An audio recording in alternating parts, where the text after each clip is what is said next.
Kasi nung time na yun, kasikatan ni Francis M, naglabas ng Andrew E. ang Viva. Mhm, mhm. So parang kailangan ng Octo Arts ng isa pang pangtapat kay Andrew E. So ang naisip nila, babaeng rapper. Nakita nila si Dayan, si Lady Dayan Okay sa po. 8 Bulaga. Naka-partner ko nung sa contest ng isang soap. Okay Soap po. brand. Nagpapa-rap sila eh. Yun yung rap Opo. contest. Nanalo kami sa daily, nanalo kami sa weekly finals, natalo kami sa grand finals. Pero napansin na ng Octo Arts si Dayan.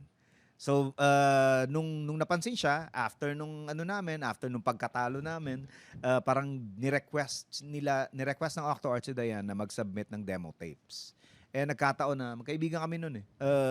Nagpadala ako sa kanya ng ng isang demo tape na parang rebuttal nung Okay, okay, humanap ka ng okay. pangit, yung Aha. maganda ang piliin. Oo. Aksidenteng napasama lang.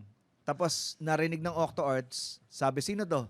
Kaibigan ko po. Tapos sabi ko, papuntay mo dito. Tapos tinatawagan ako ni Dayan, punta ka raw sa Octo Arts. Sabi ko, feeling ko parang baka nag-ano lang siya, nagdadahilan lang na baka naman na-reject siya o baka naman hindi totoo. Opo. So sabi ko ganyan, pag kayong kailangan nila ako, tsaka mo na lang ako tawagan uli. The following day, tumawag uli. So parang, Grabe, tadhana ni nag-udyok talaga. parang seryoso na talaga to. Na Oo. parang gusto na talaga nila akong makilala at gusto nilang gumawa ng project. Pagdating ko doon, si Boss Olin nakausap ko, si Boyet Palisok nakausap ko, si Bob Guzman ng Boyfriends nakausap ko. Tapos sila yung nagkukumbinsi sa akin na ganito yung gagawin natin.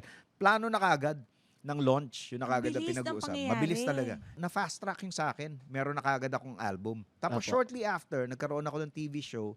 Tapos shortly after, movies kagad. Grabe. So parang sunod-sunod talaga. Sabi ko, hindi naman dapat hindi dapat palagpasin tong swerte na to. Dapat to i-cultivate, dapat i-grab, i-nurture mo tong na to, itong Nurture. yan.